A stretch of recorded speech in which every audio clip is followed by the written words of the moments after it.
Society மற்றும் Singapore Thailand sky meditation centre இணைந்து நடத்தும் இந்த கூட்டுத்தவ நிகழ்ச்சியிலும் சிந்தனை விளக்கத்திலும் கலந்து கொண்டு வந்திருக்கும் அன்பு உள்ளங்கள் அனைவரையும் வாழ்க வளமுடன் என்று வாழ்த்துகின்றேன். இந்த அற்புதமான வாய்ப்பை வழங்கிய பேராசிரியர் செல்வராஜ் ஐயா அவர்களுக்கும், என்னை அறிமுகம் செய்து வைத்த பேராசிரியர் எஸ்.கே. மூர்த்தி ஐயா அவர்களுக்கும் கோடான கோடி நன்றிகளை தெரிவித்துவிட்டு இன்று சிந்தனையை தூக்குகின்றோம். சிந்தனை மூலம் சீரான வாழ்க்கை.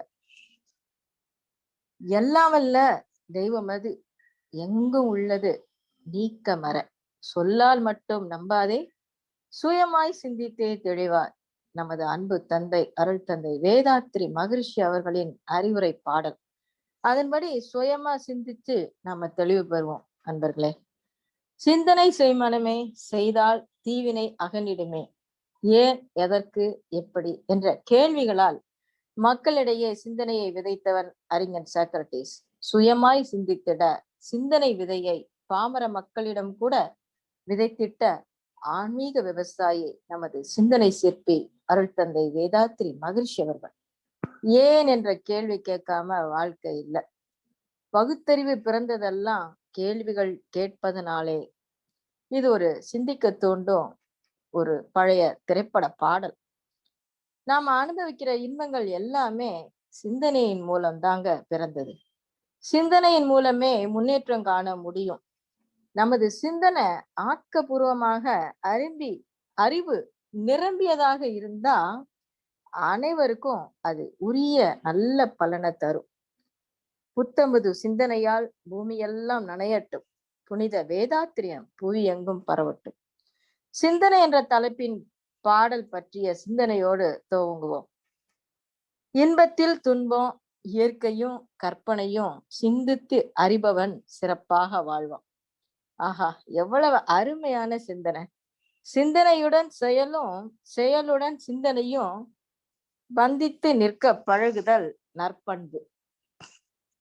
ஒன்றை புள்ளியாய் ஒடுங்கி நீ இரு, அன்றி விரிந்திடில் ஆராய்ச்சியோடு இரு. எண்ணத்திற்கு காவலாக எண்ணத்தையே வைக்க வேண்டும். எண்ணத்தை ஆராய எண்ணத்தால் தான் முடியும். இப்படி ஒவ்வொரு கவியிலும் சுவாமிஜி அவர்கள் நமக்கு சிந்தனை விதையை விதைச்சிட்டே இருக்கிறாங்க.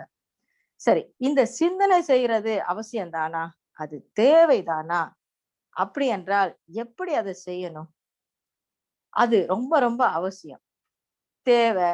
அளவு முறை கண்டு நாம வாழ தெரிந்து கொண்டோமானால் உலகமே அமைதி நிலைக்கு வந்துடும். இந்த தத்துவம் கடினமானதே அல்ல. முனைந்து பயின்றால் இயல்பாகி போகும். ஏற்கனவே உள்ள பழக்க பதிவுகளின் காரணமாக தொடக்கத்துல கடினம் போலதான் தோன்றும். இப்போ ஒரு மோட்டார் சைக்கிள ஸ்டார்ட் செய்யறது போலதான். வண்டி ஓட தொடங்கி விட்டது என்று சொன்னா பேலன்ஸ் தானா வந்துடும். நாம சிந்தனை செய்து கொண்டே இருக்கும் பொழுது அந்த சிந்தனையில தவறு வந்தா அதை திருத்துவதற்கு தயாராக இருக்கணும். சிந்தனையே இல்லாம வாழ்வது மிதந்து கொண்டிருப்பதற்கு ஈடாகும். வெள்ளம் வந்தா நம்ம அடித்து கொண்டு போகும், அவ்வளவுதான். நாம எங்க போகிறோம் என்றே தெரியாது, எதை பிடிக்க வேண்டும் என்று தெரியாது. இந்த நிலையிலிருந்து மாறி நல்ல வெற்றிகரமான வாழ்க்கை வாழ வேண்டும் என்று சொன்னா சிந்தனை செய்ய இன்றே இப்பொழுதே தொடங்க வேண்டும். சிந்தனை திறன் வளர சுவாமிஜி 3 வழிகளை நமக்கு சொல்றாங்க. முதல்ல திட்டமிட்டு செயல் புரியணும். 2வது விழிப்பு நிலை. 3வதாக தற்சோதனை. இவற்றில் விளைவை கணித்து அதற்கு ஏற்ற அளவிலும் முறையிலும் எண்ணம் சொல் செயல்களை பயன்படுத்துதல் தான் திட்டமிட்டு செயல்புரிகின்ற பண்பு. ஒவ்வொரு செயல் முடிவிலும் விளைவை கணித்து தான் செய்த முறை, அதில் விளைந்த தவறுகள் அல்லது நன்மைகள், இவற்றை நாம சிந்திச்சு உணர வேண்டும். ஒவ்வொரு நாள் இரவு படுக்கும் முன் அன்று தான் செய்த செயல்கள் அனைத்தையுமே நினைவுக்கு கொண்டு வந்து தன் செயல்களை சோதிக்க வேண்டும். செயலில் தவறு கண்டால் இனி அந்த தவறு ஏற்படாத உறுதி கொள்வது நலமாக இருந்தா அந்த முறைய மனதுல அழுத்த பதிவு செய்து கொள்ள வேண்டும். இவை எல்லாமே இணைஞ்ச முறைதாங்க அகத்தாய்வு என்ற செயல். நம்ம வாழ்க்கையில அப்பப்ப நாம எதை செய்யறது அப்படின்னு ஒரு சிக்கல் வரலாம். அல்லது பெருமளவிலான ஒரு மகிழ்ச்சி கூட வரலாம். அந்த சிக்கலிலே அழுந்தி விடக் கூடாது, அல்லது மகிழ்ச்சியிலே அழுந்தி விடக் கூடாது.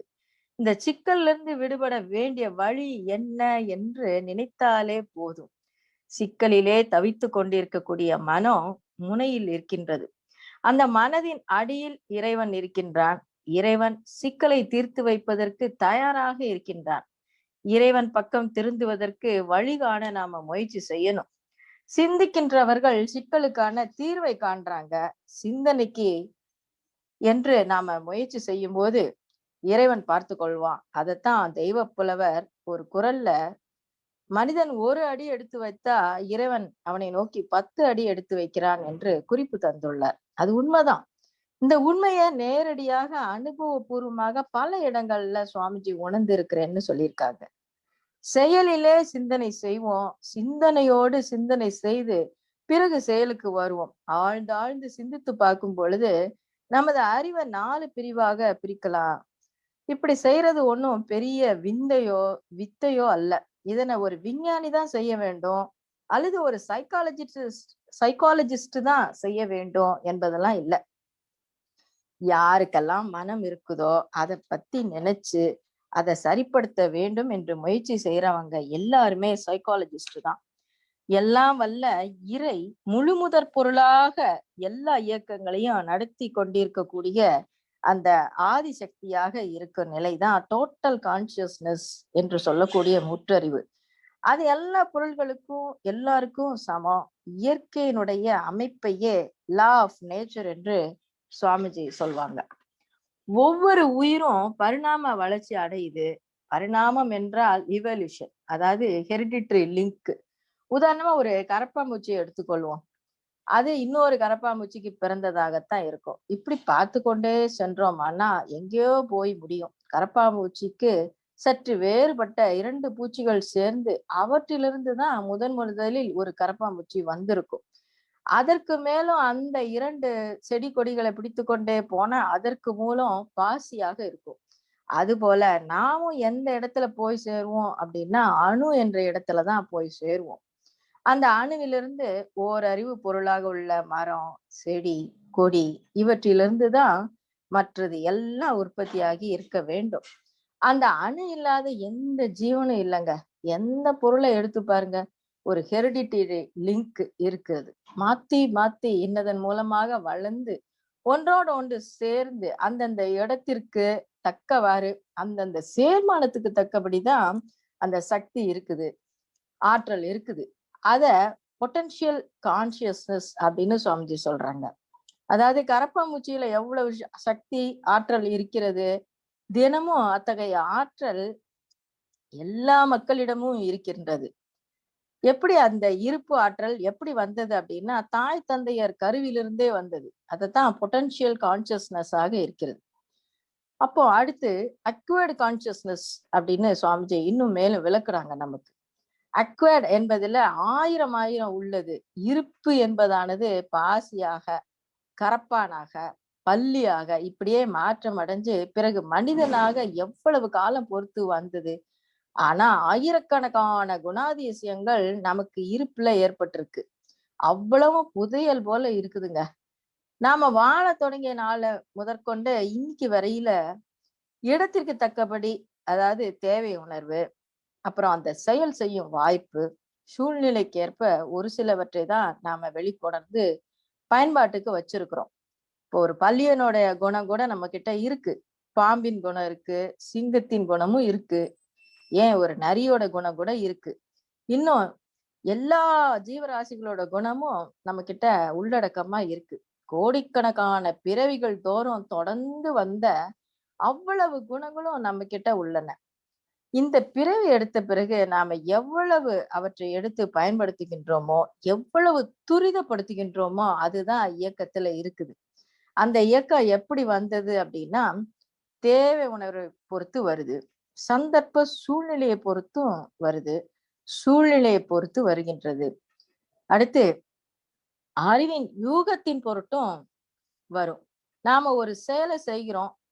அவ்வாறு நாம ஒரு செயலை செய்ய மனதால் எண்ணினாலும் சரி அல்லது செய்தாலும் சரி, ஏற்கனவே அடங்கி இருக்கக்கூடிய புதையலிலிருந்து ஒன்றை கிளப்பி விட்டோம் என்றுதான் அர்த்தம்.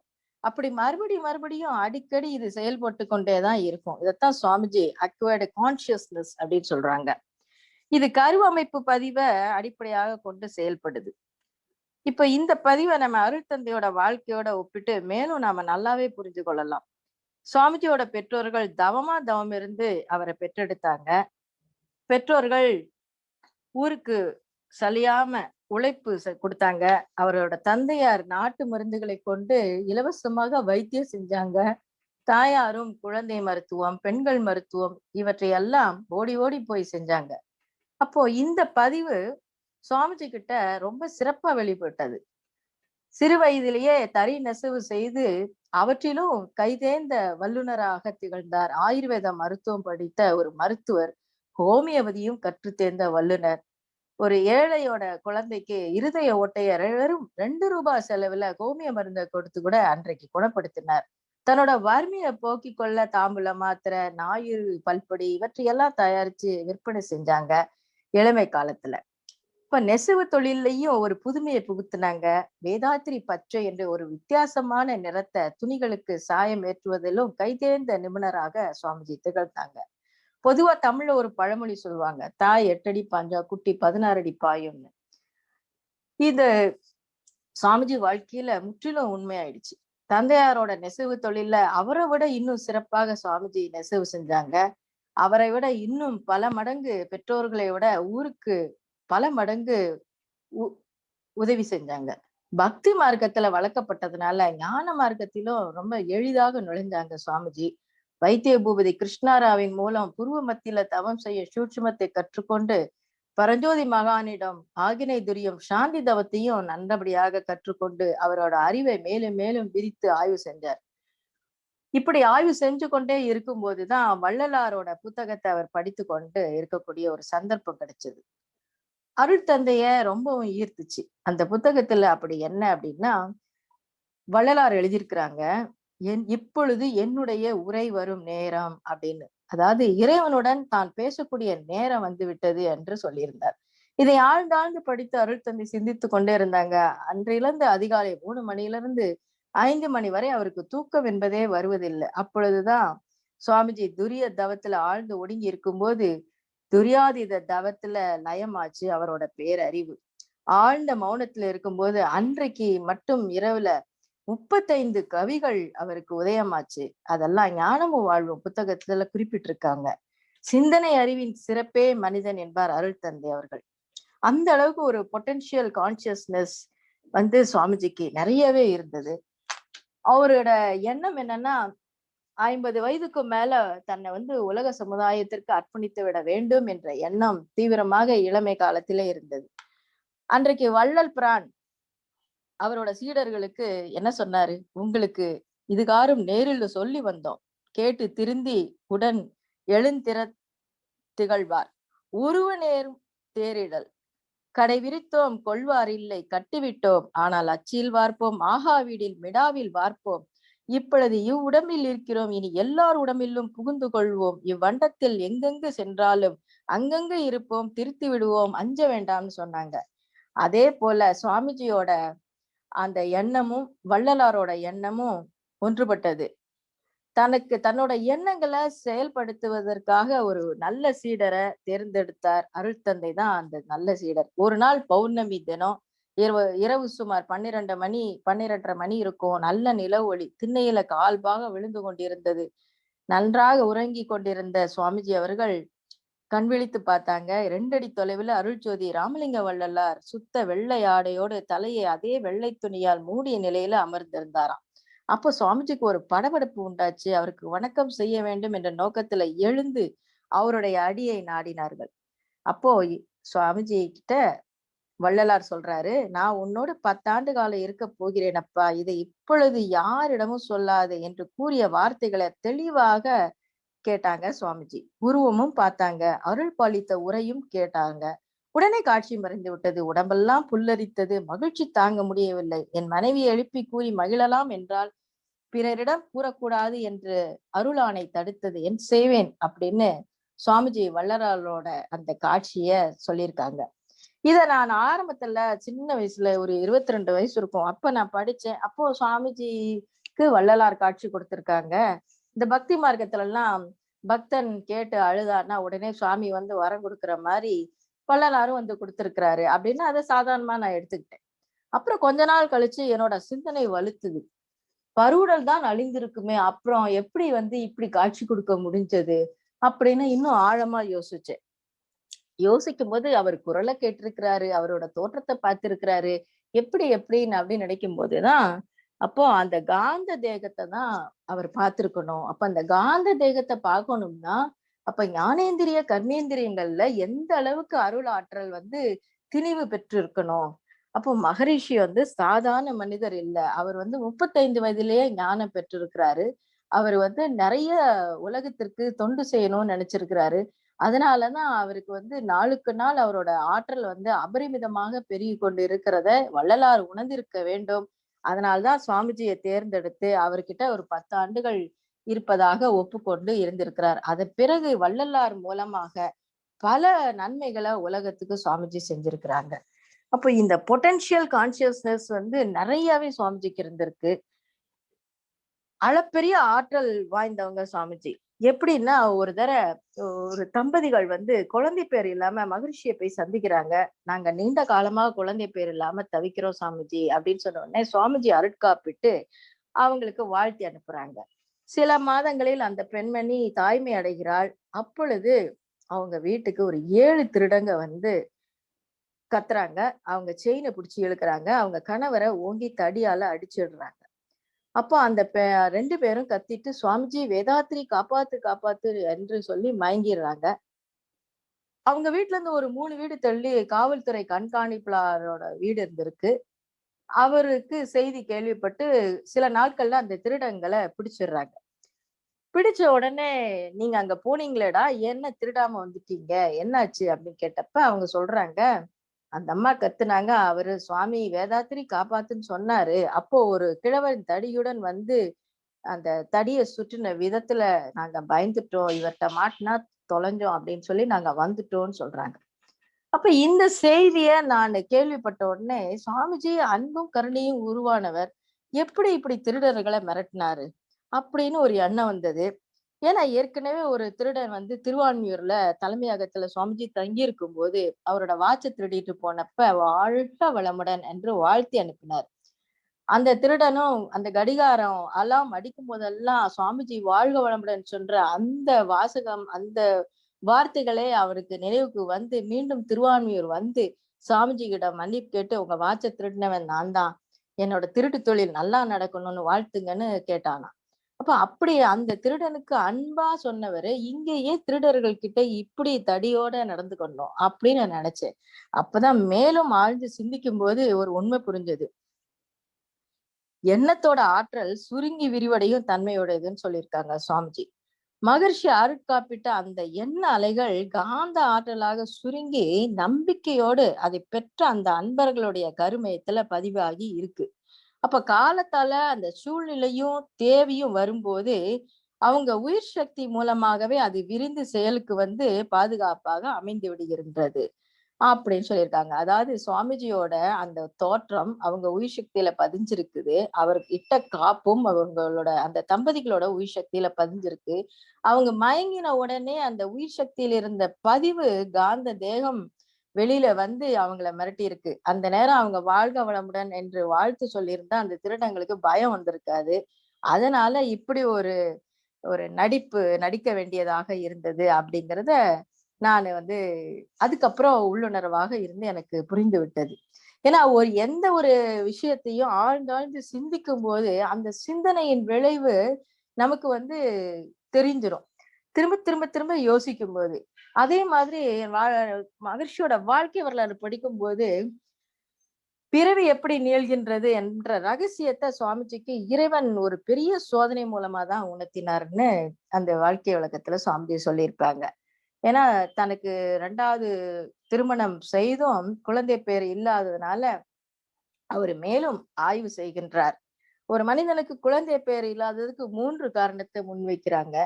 இளமையிலே வித்து கெடுத்து போறது, அப்புறம் சந்நியாசம் மேற்கொள்ள வேண்டும் என்ற உறுதிப்பாடு, மூன்றாவதாக வினைகள் கழிக்கப்பட்டு பாவப்பதிவுகள் எல்லாம் தீர்ந்த நிலையில பதிவுகள் நீங்க பெற்ற நிலையிலையும் ச சந்ததி தோன்றாது. இப்படி 3 காரணத்தால தனக்கு சந்ததி தோன்றவில்லை அப்படிங்கிறத அதுல 3வது காரணம். வினைகள் எல்லாம் கழிக்கப்பட்டு தூய்மை அடைந்துட்டாங்க சுவாமிஜி அப்படிங்கிறதுதான். இப்போ ஏன் இப்படி 2வது திருமணம்? ஏன்னா உம் எந்த ஒரு பெண் தன் மனைவியை தவிர வேற எந்த பொண்ணையும் ஏறெடுத்து பார்க்காத சுவாமிஜிக்கு இவ்வளவு பெரிய சோதனையா வரணும் அப்படின்னு நான் சிந்திச்சிட்டு இருக்கும் போதுதான் உலகத்துக்கு அருகுண சீரமைப்ப வாழ்ந்து காட்டணும் அப்படிங்கிறதுக்காக இறைவன் வந்து பல சோதனைகளை நிகழ்த்தினா அதுல இந்த சோதனையிலயும் சுவாமிஜி வந்து வெற்றி அடைஞ்சிருக்காங்க. அதுல வந்து சொல்லுவாங்க, பெண்டிரண்டு கண்டாலும் பெருநெருப்பு சாமளவும் துக்கம் அப்படின்னு சொல்லுவாங்க. எத்தனை பெண்களை மணந்தாலும் எல்லை எந்த சுகமும் இல்லை அப்படிங்கறத அவங்க உணர்ந்து சொல்லியிருக்கிறாங்க. ஏன்னா பலருக்கும் வாழ்க்கை பாடமாக இருக்கின்றது. அன்றைக்கே ஒரு அன்பர் சுவாமிஜியை சந்திச்சு 2வது திருமணம் செய்ய வேண்டும் என்ற நோக்கத்தோடு வந்தவருக்கு 2 தாரம் வேண்டாம் என்ற 12 கவிகளை கொடுத்து படிக்க சொல்லி அவருக்கு வந்து வாழ்க்கையில ஒரு திருப்பு முனையை ஏற்படுத்தி கொடுத்தாங்க. அவர் வந்து பெற்றோர்களோட நிர்பந்தத்தால இன்னொரு திருமணம் செய்ய வேண்டும் என்று குழப்ப நிலையில வந்து அவருக்கு சுவாமிஜி வந்து விளக்கம் கொடுத்தாங்க. அப்படி தன்னோட வாழ்க்கை மூலமாகவே பல ரகசியங்களை பல மக்களுக்கு சொல்லி புரிய வச்சிருக்கிறாங்க மகரிஷி. இப்போ இந்த பொட்டன்ஷியல் கான்சியஸ்னஸ் வந்து மனிதனிடம் எப்படியெல்லாம் மேலும் செயல்படுதுன்னு பார்க்கலாம். இப்போ ஒரே குடும்பத்துல 2 பேர் இருக்கிறாங்க. அதாவது அண்ணன் தம்பி எடுத்துக்குவோம். அதுல ஒருத்தர் வந்து தன்னோட அறிவை இன்ஜினியரிங் கல்லூரியில செலுத்துறாரு. அப்ப அதே துறையில தன்னுடைய உடல் சக்தி, அறிவின் சக்தியை பயன்படுத்துறாரு. இன்னொருத்தர் விவசாயத்துல ஈடுபடுறாரு, பயிற்சி செய்யறார். 2 பேரும் 10 வருடங்கள் பயிற்சி செய்யறாங்க. அந்த 10 வருட பயிற்சிக்கு பிறகு விவசாயத்துல ஈடுபட்ட நபர் விஞ்ஞானத்துல அல்லது என்ஜினியரிங் துறையில வேலை பார்க்க முடியாது. என்ஜினியரிங் வேலை செஞ்சவங்க விவசாயத்தை பார்க்க முடியாது. 2 பேருக்கும் பொட்டன்ஷியல் ஒன்னா தான் இருந்துச்சு. ஆனா மேற்கொண்ட பயிற்சியில இந்த இயக்கத்துல மாறுபட்டது. நம்மிடம் நல்லதும் இருக்குது, கெட்டதும் இருக்குது. அதாவது மூட்டைகளாக அடுக்கி வைக்கப்பட்ட கர்மங்களில துன்பத்திற்கு உரியதும் இருக்கின்றது, இன்பத்திற்கு உரியதும் இருக்கின்றது. நம்ம போகிற போக்குல எது எது நம்ம கண்ணுல படுதோ, புலன்கள்ல படுதோ, அது அப்படியே நம்ம எடுத்துக்கொண்டு அந்த மூட்டையை இறக்கி வச்ச மாதிரிதான் அதுல துன்பம் என்கிற மூட்டை இருக்குது பாருங்க. அதை அனுபவிச்சுதான் ஆக வேண்டும். இன்பத்தை அனுபவிக்கிற நேர்கின்ற போது எவ்வளவு மகிழ்ச்சியாக ஏற்றுக்கொள்றோம். அத போல துன்பத்தையும் ஏற்றுக்கொள்ள வேண்டியதை தவிர வேறு வழியே இல்லை. சிந்தனையோடு செயல் இருந்தா எனக்கு என்ன வேணும், இது செஞ்சா என்ன விளையும் என்று எண்ணும் போது நல்லதை மாத்திரம் எடுத்துக்கொண்டு மீதி அப்படியே டார்மட்டாக இருப்புல போட்டு வைத்து விட வேண்டும். இப்ப நல்லதையே செய்ய செய்ய நல்ல எண்ணங்கள், நல்ல செயல்கள், நல்ல வாழ்க்கையே வந்துடும். அப்போ அந்த சிந்தனை என்ற ஓட்டம் தான் அதனுடைய வேகம் இருக்குது பாருங்க. அது இறைநிலையோடு அதனோட அடித்தளத்துல ஆதாரமாக இருக்கக்கூடிய அந்த பேசிக் கான்சியஸ்னஸ் வரைக்கும் ஃபோக்கஸ் ஆயிடும். இப்ப ஆழ்ந்து சிந்திச்சு பார்த்தோம்னா அந்த அளவுக்கு போக போக அந்த இருப்பிலிருந்து, அந்த இயற்கை அமைப்பிலிருந்து, இயற்கை ரகசியத்திலிருந்து, தெய்வ நிலையிலிருந்து என்ன வேண்டுமோ அதை நம்ம எடுத்துக்கொள்ளலாம். இப்ப தெய்வ நிலையில என்ன இருக்குது தெரியுமா? தெய்வ நிலையிலிருந்து அணுவாகின்றது. அப்ப அதுவே நுண்ணிய இயக்கமாகுது. அப்ப அந்த அணுக்களோட கூட்டுனால பிரபஞ்சம் ஆகுது. அதனுடைய சேர்க்கையினால பல கோடி ஜீவன்கள் ஆயிற்று. எல்லாமே தெய்வமாக தெய்வத்தினுடைய பிரதிநிதி போல இருக்கிறதுனால இங்கே இயங்கிக் கொண்டிருக்கக்கூடிய அத்தனைக்கும் அறிவும் தன்மையும் இருக்குது. இதுதான் தெய்வ நிலை. இப்ப நாம சிந்திக்கிற போது நம்மளுடைய உள வேகத்தை இயற்கையுடைய அடித்தளத்திற்கே நாம போறோம். சுவாமிஜி சொல்றாங்க, you crossing the potential consciousness. அதோடு இல்ல, ஸ்டாட்டிக் கான்சியஸ்னஸ், டோட்டல் கான்சியஸ்னஸ் வரைக்கும் நம்மளோட அறிவு வந்து விரிந்து விரிந்து சொல்லும். அப்ப அங்க போகிற போது நமக்கு என்னென்ன வேண்டுமோ, என்னென்ன தெரிய வேண்டுமோ அது தெரியும். இப்ப அதுல இருந்து என்னென்ன எடுக்க முடியும், என்னென்ன எடுக்க கூடாது அப்படின்னு நம்ம தெரிந்து கொண்டா எப்பொழுதும் நல்லனவே வந்து கொண்டிருக்கும். எண்ணம் வர வர நல்லது செய்ய செய்ய பயன் கண்டார்கள் மகான்கள், பேரறிஞர்கள். அவங்களோட அறிவின் அலைகள் எவ்வளவு இருக்குதோ அவைகளெல்லாம் நமக்கும் வந்து கொண்டே இருக்கும். எப்படி நாம இருக்க வேண்டும் என்றால் எப்போதும் பிறருக்கு உதவி செய்து கொண்டே இருக்கணும். பிறரிடமிருந்து வாங்குவது என்பதே வேண்டாம். அவங்க செஞ்சாலும் சரி, செய்யாட்டாலும் சரி, அவங்களுக்கு உதவி செய்ய வேண்டும். இத்தகைய மன விரிவு ஏற்படும் போது இறைநிலையோடு ஒட்டி இருக்கிறது நல்லா தெரியும். அப்போ இந்த மாதிரி ஆழ்ந்தாழ்ந்து நம்ம சிந்திக்கும் போது, நாள்தோறும் நம்ம மனவளக்கலை பயிற்சிகளை நம்ம சிந்திக்கும் போது, வாழ்க்கையில அன்றாடம் நமக்கு ஏற்படுகின்ற நன்மை தீமைகள் எல்லாம் அகத்தாய்வு செய்து செய்து நாம அறிவு தெளிவு பெறுவதற்கு மிகவும் ஏதுவாக இருக்கும். இப்ப நான் பயிற்சி செஞ்சுட்டு இருக்கும்போது சில தமிழ் ஆசிரியர்கள், நான் தமிழ் இலக்கியம் படித்து கொண்டிருந்தேன். அப்ப தமிழ் ஆசிரியர்கள் கிட்ட சில நுட்பமான கேள்விகளை கேட்கும்போது அவங்களுக்கு தெரிஞ்சத சொல்லுவாங்க. ஆனா அன்றைக்கெல்லாம் எதிர்த்து பேச முடியாது. சரிங்க அப்படின்னு சொல்லிட்டு பேசாம வந்துருவேன். ஆனா எனக்குள்ள அந்த கேள்வி தாக்கம் இருந்து கொண்டே இருந்தது. சில இலக்கியங்கள படிக்கும்போது சில கருத்துக்கள் என்னோட அறிவு ஏற்றுக்கொள்ளவில்லை. அப்போ பெரியவங்கள எதிர்த்து பேசக்கூடாதுன்னு நாங்க எங்க காலத்துலலாம் ரொம்ப தன்னடக்கமா இருந்துட்டோம். ஆனா நான் கேட்ட கேள்விக்கு அருட்தந்தை அவர்கள் தான் சிறப்பாக பதிலளித்தாங்க. எப்படின்னா, வேதாத்திரிய சிந்தனைக்கு வந்த பிறகு மணிமேகலை காப்பியத்துல ஒரு ஆய்வு செஞ்சேன். அதுல பதிவுகள பற்றிய விஷயங்கள் நெறையவே இருக்கின்றது. இப்போ மணிமேகலை வந்து ஒரு புத்த துறவி பெண்ணு. ஆனா அவளோட பூர்வீகத்த ஆய்வு செஞ்சு பார்த்தா, கணிகை குலம், தாசி குலத்துல அவங்க அம்மா மாதவி இருந்தாங்க. அவங்க கோவலன் ஒருவனுக்கே வாழ்க்கை துணையாக இருந்து அவர்கிட்ட உண்மையா இருந்து இந்த குழந்தைய பெற்றெடுத்தாங்க. இப்படி கணிகை குலத்தில் இருந்த ஒரு இடத்துல இப்படி ஒரு புத்த பெண், ஒரு ஞான பெண் எப்படி அவதரிச்சிருக்க முடியும்னு என்னோட கேள்வி வந்தது. அப்போ கோவலன் கண்ணகி இணைந்து குடும்ப வாழ்க்கையை நடத்தி கொண்டு இருக்கும்போது, கோவலன் கண்ணகியை விட்டு பிரிந்து மாதவியுடன் சேர்ந்தான். கண்ணகிக்கு பிறவி பயனை தீர்க்கக்கூடிய கர்ம பதிவுகள் இல்ல. அவ முற்றிலும் சுவாமிஜி மாதிரி ரொம்ப தூய்மையான பதிவுகளோட இருந்தாங்க. அதனால அவகிட்ட, கண்ணகி கிட்ட கோவலன் வாழ்ந்து கண்ட அந்த தெய்வீக பதிவோடு மாதவியை சந்திக்க வருகின்றான். அப்போ கண்ணகியோட அந்த தெய்வீக பதிவு கோவலன் கிட்ட அன்றைக்கு சமுதாய தேவை என்ன, ஒரு ஞான பெண் வேண்டும் என்ற சமுதாய தேவை காரணமாக அந்த தெய்வ பெண்ணோட வாழ்ந்து கண்ட அந்த தெய்வீக பதிவோட கோவலன் மாதவியை சந்திக்கும் பொழுது, மணிமேகலை என்ற ஒரு ஞான பெண் தோன்றியிருக்கிறாள் என்ற ஒரு உள்ளுணர்வு ஞானம் எனக்கு கிட்டியது. இத ஒரு தமிழாசிரியர் கிட்ட நான் சொன்னேன். அவங்க மனவளக்கலை பயின்ற தமிழாசிரியர். அதனால இந்த கருத்தை ஒத்துக்கொண்டாங்க. அதே போல் நம்ம இன்னொரு நட்புக்கு இலக்கணமாக இன்னொரு ஒரு உண்மை நிகழ்ச்சியை சொல்றேன். உங்களுக்கு எல்லாம் தெரிஞ்சிருக்கும். பிசிராந்தையார்னு ஒரு புலவர் இருந்தாரு. அவருக்கு வயதானாலும் அவருக்கு தலைமுடி நரைக்கவே இல்லை. அதுக்கு அவர் என்ன காரணம் சொன்னாருன்னா, யாண்டு பலவாகியும் நரையில நாதல் மாண்ட என் மனைவியோடு மக்களும் நிரம்பினர் அப்படின்னு சொன்னாரு. ஏன்னா அவரோட மனைவி நல்லவ, மக்கள் நல்லவங்க, அரசன் நல்லவன், மைந்தர்கள் புதல்வர்கள் எல்லாம் நல்லவங்க. அதனால எனக்கு கவலை இல்லை. அதனால நான் இளமையா இருக்கேன்னு அவர் சொன்னாருன்னு சரி கதையில சொல்லுவாங்க. இது உண்மையா நடந்தது. அப்ப அவரோட புகழ நட்பை விரும்பி ஏற்றுக்கொண்டார் கோப்பெருஞ்சோழன் என்ற ஒரு அரசர். 2 பேரும் ஒருத்தர் ஒருத்தர் பார்த்து கொள்ளாமையே நண்பர்களாக இருந்தாங்க. செவி வழி செய்தி மூலம், ஓலை செய்தி மூலமா நட்பு வளர்ந்து கொண்டே இருந்தது.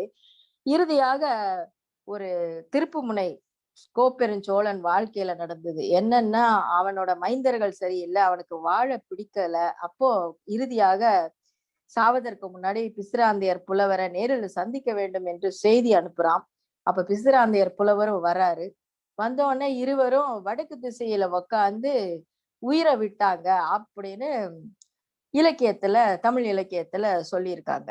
அப்ப இதை எங்க ஆசிரியர் பாடம் நடத்தி கொண்டிருக்கும் போது என் அறிவு இது ஏத்துக்கொள்ளவே இல்லை. அவரு கவலை இல்லாம ரொம்ப சந்தோஷமா இருக்கிறவரு கோப்பெருஞ்சோழனுக்கு புத்தி சொல்லி திருத்தாம இப்ப இவர் கூட வடக்கு திசையில உட்காந்து எதுக்கு உயிரை விடணும், இதுல ஏதோ ஒரு சூட்சுமம் இருக்கு, இவங்க எதையோ திரிச்சு எழுதியிருக்கணும் அப்படின்னு என்னோட அறிவு சொல்லுச்சு. அப்ப படிக்கிற காலத்துல ஆசிரியர்களை நம்ம எதிர்த்து பேச முடியாது. அவங்க சொன்னதை அப்படியே கேட்டுக்கொண்டோம். அப்புறம் வேதாத்திரியத்துக்குள்ள வந்த பிறகு தவம் செஞ்ச உடனே மீண்டும் நான் அந்த கேள்விய அசை போட்டேன். அப்பதான் எனக்கு ஒரு உண்மை புரிஞ்சது. வடக்கு திசையில வான்காந்த சக்தி அபரிமிதமாக வந்திருக்கு. அவர் பிசிராந்தையார் புலவர் கோப்பெருஞ்சோழனுக்கு குண்டலினி யோக தீட்சை கத்துக் கொடுத்து இருவரும் தவம் செய்து இறை இன்பத்தோட லயிச்சிருந்து முக்தி அடைஞ்சிருப்பாங்க அப்படிங்கிற ஒரு உள்ளுணர்வு ஞானம் எனக்கு வந்தது. இதையும் அந்த மனவளக்கலை தெரிந்த ஒரு பேராசிரியர் கிட்ட நான் சொன்னேன். அப்போ இந்த விளக்கம் தான் எனக்கு உள்ளுணர்வாக படுதுங்க ஐயா, இது சரியான்னு கேட்டேன். அவங்களும் ஆமாம்மா சரிதான் சரிதான்னு சொன்னாங்க. அப்போ நம்மளோட பார்வை எல்லாமே விரியுது. வேதாத்திரிய சிந்தனைகள் நாள்தோறும் நமக்குள்ள ஊற ஊற இப்ப எதை படித்தாலும், எதை கேட்டாலும், எதை சிந்தித்தாலும், எது சரி, எது தவறு என்ற ஒரு விஷய ஞானம் நமக்கு இயல்பாகவே வருது. இதுக்கு முன்னாடி எல்லாம் பார்த்தோம்னா, நம்மளோட அறிவு ஒரு எல்லை கட்டி ஒரு குறுகிய நிலையில இருந்தது. அப்போ சிந்தனை விசாலமாக இல்ல. அப்ப எதுலயுமே யார் என்ன சொன்னாலும் கண்டதே காட்சி, கொண்டதே கோலம் என்ற அளவுக்கு மனம் நுணுகி போகாம குறுகி இருந்தது. காரணம் நம்ம தவம் பயிலாதது காரணம் ஒண்ணு அந்த காலம். தவம் பயின்ற பிறகு தத்துவ ஞானத்தையும் சேர்ந்து நாம அகத்தாய்வு செய்யும்போது நம்மளுக்கு அறிவு தெளிவு ஏற்படுது. இப்ப இந்த அறிவு தெளிவு ஒவ்வொரு மனிதனுக்கும் சிந்தனையின் மூலமா தான் விரியுது. ஒரு அன்பர் என்ன பண்ணாரு, சுவாமிஜி கிட்ட அடிக்கடி கணவன் மனைவிக்கிடையே சண்டை வருகிறதே ஏன் சுவாமின்னு கேட்டார். அப்போ சுவாமிஜி கிட்ட அவர் கேட்கும்போது, தலைவலியும் கூடவே வருமே அப்படின்னு சுவாமிஜி சொன்னாங்களாம். ஆமா சாமிஜி அப்படின்னு அவர் சொன்னாராம். இப்ப தலைவலி ஒரு ஆணுக்கோ அல்லது பெண்ணுக்கோ அடிக்கடி வருகிறது என்றால், அதுவும் திருமணமான பிறகு வருகிறது என்றால், கணவன் மனைவிக்கு இடையில அவமதிப்பு மூலம் பிணக்கு எவ்வளவுக்கு எவ்வளவு ஒவ்வொரு நாளைக்கும் வருகின்றதோ, அதுவெல்லாம் கட்டாயமாக நரம்பு சம்பந்தப்பட்ட நோயினால தான் கொண்டு போய் விடும். பக்கவாத நோயில கூட கொண்டு விடும்.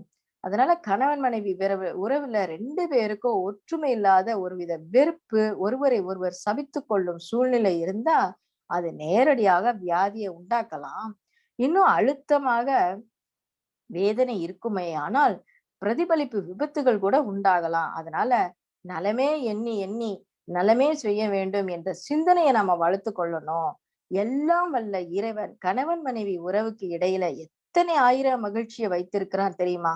ஆனா அத்தகைய மகிழ்ச்சிய புரிந்து கொள்ளாததுனால, மகிழ்ச்சிய அனுபவிக்க தெரியாததுனால, சைக்காலஜி என்னன்னு தெரியாம, அதனுடைய விளைவை அறியாம துன்ப சூழல்ல மனிதன் வாழ்ந்து கொண்டிருக்கிறான்.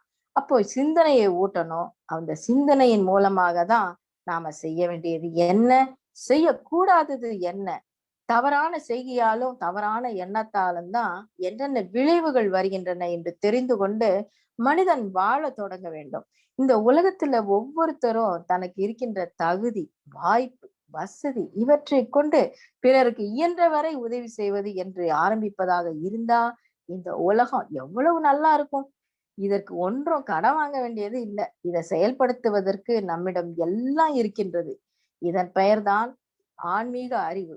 அப்போ அந்த ஆன்மாவிற்கு மதிப்பளித்து துன்பம் இல்லாமல் இருப்பதற்கும், ஏற்கனவே உள்ள துன்பத்திலிருந்து விடுதலை அடைவதற்கும் ஆன்மீக உணர்வு ஒரு மனிதனுக்கு வந்துவிட்டால் அதற்கு பெயர்தான் ஆன்மீக வாழ்வு. வேறு ஒண்ணும் இல்லை. சும்மா பஜனை செய்வதாலேயோ திவ்ய நாம சங்கீர்த்தனம் போடுவதாலேயோ ஆன்மீக அறிவு வந்துடாது. ஒரு மாட்டை தொழுவத்துல கட்டி வச்சிருக்கிற வரைக்கும் தான் நம்ம வீட்டுல அது மேய்ஞ்சு கொண்டு இருக்கும். அதை கட்டாம விட்டுட்டா அண்டை வீட்டுல போய் மேயும். இத போலதான் பஜனை செய்கிற நேரத்துல மனிதனுடைய மனம் வேறு கெடுதல் செய்யாது இருக்கின்றதே, அதுதான் கடவுளுக்கும் அந்த மனுஷனுக்கும் உள்ள உறவு. அப்ப அந்த பஜனை முடிஞ்ச மறுகணமே சுண்டல்ல தகராறு தொடங்கி போராட்டமாகவே உருவெடுக்குது. அதாவது அவிழ்த்து விடப்பட்ட மாடு எங்கேயோ ஓடுது. அப்போ சிந்தனை ஒன்று இருந்திருந்தா இப்படி ஓடுமா? அப்போ சிந்தனை செய்து கொண்டுதான் ஆக வேண்டும். அதற்கு தவம் வேண்டும், தற்சோதனை வேண்டும். சிந்தனை செய்வது அவசியம்தானா? அப்படி என்றால் அதை எப்படி செய்ய வேண்டும்? மிக மிக அவசியம், தேவை. அந்த அளவு முறை கண்டு வாழ தெரிந்து கொள்ள வேண்டும். அப்படி தெரிந்து கொண்டா இந்த உலகமே அமைதி நிலைக்கு வந்துடும். இந்த தத்துவம் கடினமானதே அல்ல. முனைந்து பயின்று இயல்பாகி போய்விடும். அப்ப ஏற்கனவே உள்ள பழக்க பதிவுகளின் காரணமாக தொடக்கத்துல கடினம் போல தோன்றும். இப்ப கார் ஸ்டார்ட் செய்யறது போலதான். அதாவது ஸ்டார்டிங் ட்ரபிள் தான் வண்டி ஓட தொடங்கி விட்டது என்று சொன்னா பேலன்ஸ் தானாவே வந்துடும். எப்பவுமே கொஞ்சம் ஆரம்பிக்கிறதுக்கு தான் சிலர் கஷ்டப்படுவாங்க, எப்படி ஆரம்பிக்கிறதுன்னு தெரியாம. அப்போ அந்த ஆரம்பிக்கிறதுக்கு நாம முனைந்து செயல்படணும், பயிற்சி செய்யணும். இப்ப சுவாமிஜி பள்ளி படிப்பை தாண்டாதவர் என்பது எல்லாருக்கும் தெரியும். எப்படி யார் கேள்வி கேட்டாலும் டக்கு டக்குன்னு அவங்க அறிவு நிலைக்கு இறங்கி வந்து அவங்க பதில் சொல்லுவாங்க. எப்பயுமே இறை இன்பத்தோடயே லயிச்சு இருக்கிறதுனால, சுவாமிஜி வந்து எப்பொழுதுமே ஒவ்வொரு மனிதர்கள் கேட்கக்கூடிய கேள்விகளுக்கும் தயங்காம பதில் சொல்லியிருக்காங்க. ரெக்கர்ட்ஸ் யூனிவர்சிட்டியில அமெரிக்கால சுவாமிஜி ஒரு சொற்பொழிவு கொடுத்தாங்க. அப்போ எல்லா கேள்விகளுக்கும் தயங்காம மக்கள் கேட்கிற கேள்வி முடியறதுக்குள்ளாடியே பதில் சொன்னாங்களாம். ஒரு சரித்திர பேராசிரியர் சுவாமிஜி கிட்ட, சுவாமிஜி நீங்க உலக சரித்திரம் படிச்சிருக்கீங்களா அப்படின்னு கேட்டாராம். புத்தக கல்வி கற்றவர் அல்லவே சுவாமிஜி. ஆனாலும் அதற்கு பதில் சொன்னாங்க. நான் உலக சரித்திரம் படிச்சது இல்ல. ஆனா அதுல என்ன இருக்குது அப்படிங்கிறது எனக்கு தெரியும். இப்போ நாகரீகம் தோன்றிய காலம் தொட்டு இது வரைக்கும் உலகத்தை 3 துறை தலைவர்கள் தான் ஆட்சி செய்து கொண்டிருக்காங்க. அரசியல் தலைவர்கள், பொருள்துறை தலைவர்கள், மத தலைவர்கள். இவங்க 3 பேரும் ஒரு எழுதப்படாத சட்டத்துல இணைஞ்சே உலகத்தை ஆளுகிறார்கள் என்று கொள்ளலாம். அதுல நல்லவங்களும் உண்டு. ஆனா சந்தர்ப்பவசமாக மனித குலத்தினுடைய சாபக்கேடாக மனிதனுடைய தன்மையே தெரியாத மூட நம்பிக்கையில் ஊறிய மத தலைவர்கள் பொருளை மையமாக வச்சு போட்டி போட்டு ஆயுதங்களை செஞ்சு குவிக்கும் பேராசை பிடித்த பொருள்துறை தலைவர்கள் எவ்வளவு வந்தாலும் அழித்தே இன்பங்காணும் அதிகார வெறி கொண்ட அரசியல் தலைவர்கள். இவங்க இதுவரை உலகில் மனித குலத்துக்கு பொருளுக்கு என்ன அழிவை செஞ்சாங்களோ அவற்றின் ஒரு தொகுப்பு தான் இன்றைய உலக சரித்திரமாக உள்ளது அப்படின்னு சொன்னாங்களாம். The collection of all the reunition of men and materials on the world by greedy industrialists, barbarous politicians and superstitious religious heads, that is our world history அப்படின்னு சொன்னதை எல்லாரும் ரொம்ப உண்மை உண்மைன்னு சொல்லி கைத்தட்டி கரகோஷம் எழுப்பி ஆமோதிச்சாங்களாம். மேலும் உலக சரித்திரம் என்பது ஆதி முதல் இன்று வரை எவ்வாறு தோன்றி வந்தது, இன்றைய மனித குலத்தின் நிலை என்ன, எதிர்காலத்தில் மனிதன் சிறப்பாக வாழ என்னென்ன தேவை என்பதையும் விளக்குவதாகவும் அமையும் என்று உலக சரித்திரம் எவ்வாறு அமைய வேண்டும் அப்படின்னு சுவாமிஜி விளக்கமா பதில் சொன்னாங்க. அதுல ரொம்ப சாட்டிஸ்ஃபை ஆயிட்டாரு ஒரு விஞ்ஞானி. இறுதியா அவர் ஒரு கேள்வி கேட்டாராம். எந்த பல்கலைக்கழகத்தில் படிச்சீங்க சுவாமிஜி அப்படின்னு கேட்டாங்களாம். Swamiji which university you have studied அப்படின்னு கேட்ட உடனே பதில் சொன்னாங்க Maharshi. I have studied the city of universe. அதாவது இந்த பிரபஞ்சத்திலிருந்தே அனைத்தையும் படித்துக் கொள்கிறேன். இந்த பிரபஞ்சத்தை எடுத்துக்கொண்டு அதில் உள்ள ஒவ்வொரு பொருளாக ஆராய்ந்து ஆராய்ந்து படித்தேன். அந்த படிப்பு தான் எனக்கு உண்டு என்கிறார்கள். அப்போ இப்போ எந்த துறை, இப்போ ஒரு மருத்துவர்னா அவர் மருத்துவத்துறையில மட்டும்தான் தன் அறிவை செலுத்தி வச்சிருப்பாரு. ஒரு விஞ்ஞானினா அது விஞ்ஞானத்துல மட்டும்தான் அறிவை செலுத்தி வச்சிருப்பாரு. ஆனா சுவாமிஜி பாத்தீங்கன்னா சுகாதாரம், மனோ தத்துவம், அரசியல், பொருளாதாரம், விஞ்ஞானம் இப்படி பலமுக பார்வை அவருக்கு உண்டு. பல்முக துறையிலையும் அவர் ஞானம் பெற்றிருப்பதற்கு காரணம் தவம், இந்த தற்சோதனை, இந்த ஞான வாழ்க்கை தான். அதனால நாம இந்த எந்த ஒரு சிக்கலிலும் நாம மாட்டிக்கொள்ளாம அயரா விழிப்பு நிலையுடன் இருந்து சுவாமிஜியோட பயிற்சிகள் எல்லாம் மிக சிறப்பாக செய்து நாம வெற்றி நடை போடுவோம் என்று கூறி இத்துடன் இந்த சிந்தனையை நிறைவு செய்கின்றேன். நாம் அனைவரும் அருட்பேராற்றல் கருணையினாலும் குருவின் ஆசையினாலும் உடல் நலம், நீளாயுள், நிறை செல்வம், உயர் புகழ், மெஞ்ஞான ஓங்கி வாழ்வோம். வாழ்க வளமுடன். நன்றி.